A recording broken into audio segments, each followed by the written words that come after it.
Hey there, guys. Check it out. We are looking at Serato 1.9.6.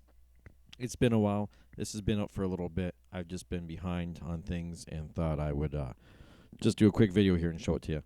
So here's the things that are new. There's some DVS improvements. We have the option to enable Smart Sync and the new anti-drift feature to help stabilize BPM. All these features can be found in the setup menu. So I don't run a DVS setup myself currently at the moment, so no big deal for me. Performance enhancements includes pitch play mappings for selected hardware, favorite effects banks, and an enable/disable hotkey option in the setup menu. I don't really know why you'd want to disable your hotkeys, but I guess there might be a reason. The Reloop RMX 90 DVS support. This looks like this is a kind of a cool mixer here. I forget how much they're. I think they're like maybe like $1,000 Canadian. Stability enhancements and improvements. This update includes a significant number of stability enhancements and further improvements of your most requested features.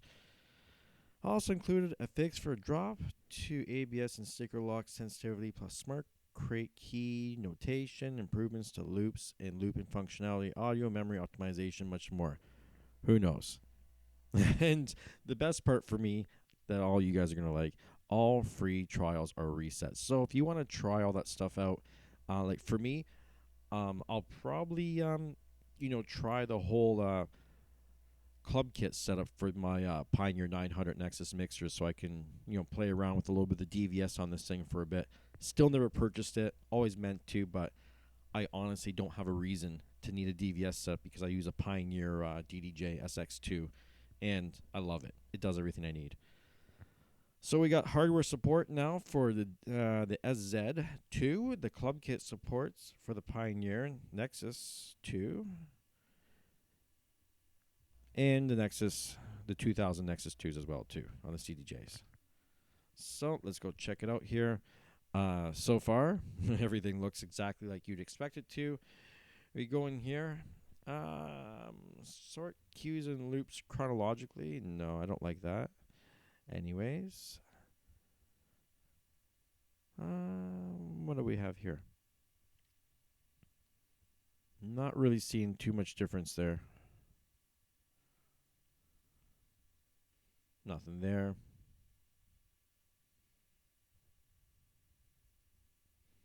Nope, not seeing anything there either. Nothing jumps out at me there. And because I'm not running on the DVS system here, that's why I'm not seeing any of that extra stuff they're talking about. So, really, that's kind of it, guys. There's not really too much I can really go on about the 1.96. Let's just go through some stuff here, and hopefully I can put something up that's not going to get the video taken down, you know what I mean? I'll just throw a loop in or something just to, show off some of the stuff that this thing can actually do here.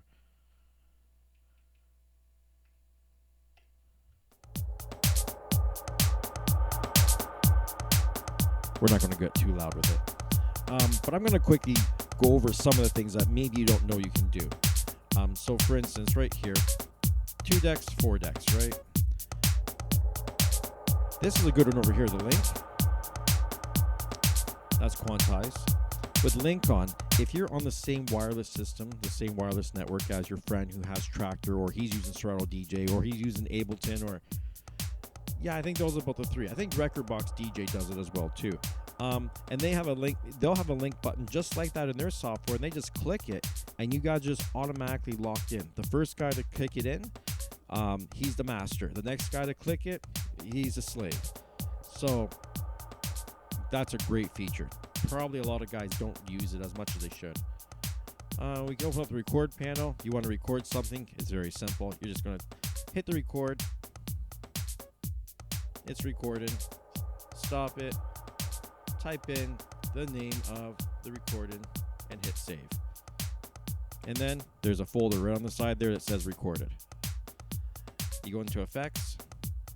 On your effects, you can have, a single effect with more parameters to play with, or you can have 3 effects.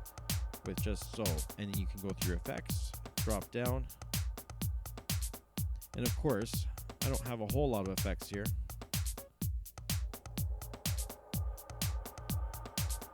But like if you turn on an effect,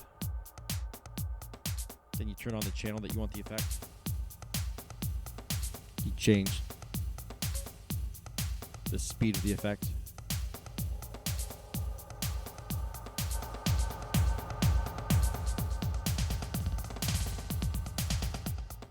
And you turn it off. Pretty simple stuff. If you do want more effects, you can go into the effects and where it says get more effects.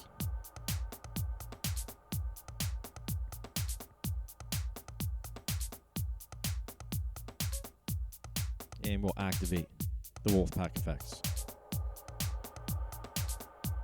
But there's other effects as well too. You know what I mean? There's like a bunch of stuff. Like you can buy the whole effects pack that has the jet pack effects, backpack effects, chip pack effects. I don't know. I never bother with that stuff, to be honest. Don't really need it.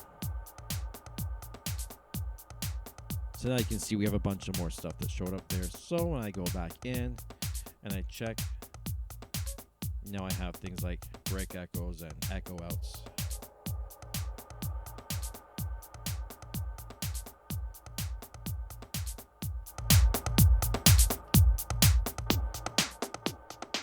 And there's your echo out, right?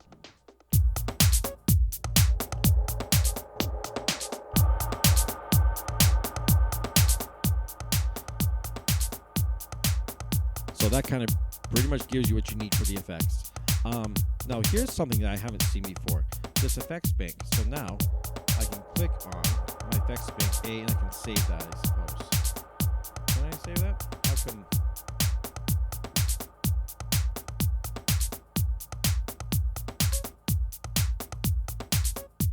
Interesting. So if I go over here and I change it, hit save. Nice. Now the only thing that's a downfall on the hardware end of it is I don't have any hardware buttons to switch between those two things. So it's good in one sense, but another sense, if I don't have the controls on my hardware,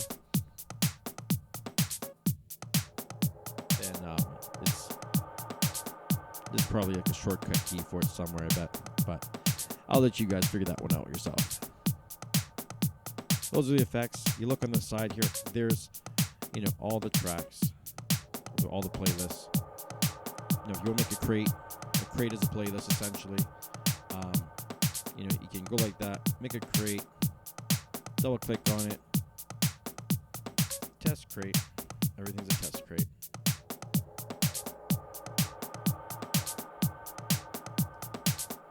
And then from that point there, you could just, literally, you could go into your Windows, your File Explorer, or whatever you're using, Mac or Windows, doesn't make a difference. And you could just drag things into there if you wanted to. So if we're looking at a crate here, you can see here that it's just like a spreadsheet program. You can grab, adjust things. You want to go into the comments, you can go in and type in whatever. We're gonna do a better one than that. I'm gonna show you a cool trick. Say you're building a playlist, right? And you're going through stuff and you're trying to put things together really quickly. So you could do something like, let's go with AAA in the comments, right? And I'm gonna go here and go AAA in those comments and AAA in those comments too. See? Now, check this out. There's a smart crate. A smart crate, when you add, basically you can add rules that every time it encounters a file that follows any one of those rules, it's going to automatically go into the crate. So we're going to go into add a rule, and I'm just going to simply go in there and go to comment contains AAA. That's it. Hit save. There's my crate. I'm going to call it AAA. See how that's doing that little thing there? It's already searching and looking for all the AAAs. Now, I picked a funny thing when I put AAAs because clearly there are some other things in there that I don't want. So I'll just select, hit shift, hit delete, and it tells you control delete to delete.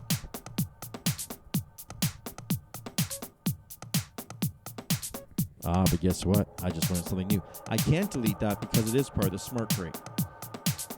So, because I know that didn't work out that well, right? I can go like this. I'm going to select them all.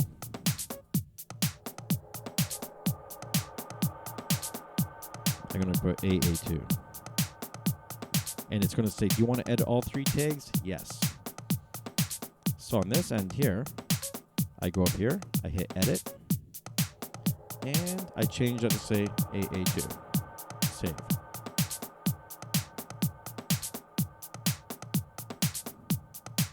It's doing its magic, it's working. And there we go. So there's everything I made. So that's a quick little trick to show you how to build a set, but also kind of how she explained how these crates are made in the first place, right?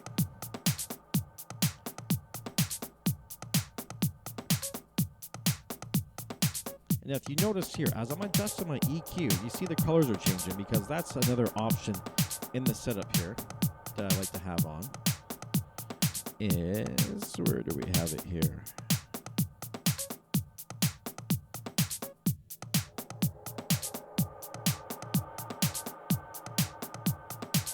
You'd think I could just see that right at the top of my head.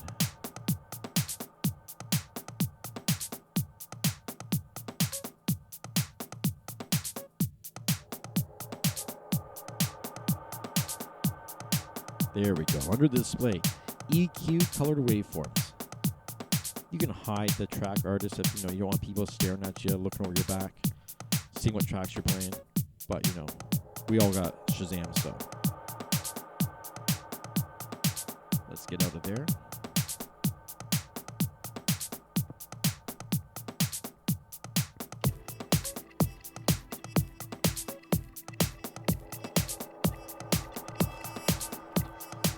And everything else is pretty basic. Like, I'm in double deck mode here. You see how these things line up. This is not about trying to teach you guys how to DJ or anything. It's just giving you a brief overview of Serato for the guys that already kind of know it a little bit. And you're looking at a few other things.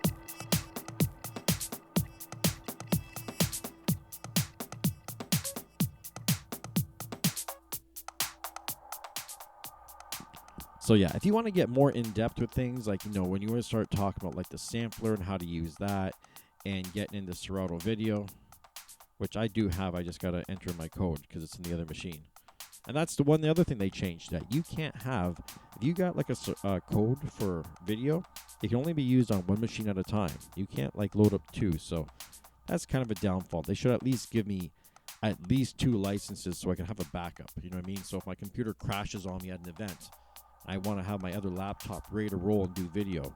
It shouldn't be such a big deal because how would I get in there and unregister? You know what I mean? So, anyways, guys, let me jump out of that video there, get out the sampler. And like I said, if you have any questions, feel free to drop the comments down below, and we can go over some stuff. If you have any requests for any videos you'd like to see me do, I'm going to start trying to get into them a little bit more, make them a little bit shorter perhaps if I can, and help you guys out so we can all learn a little bit more about how we can take our DJing to the next level. Anyways, I am out. I'll talk to you guys later, and it's been fun.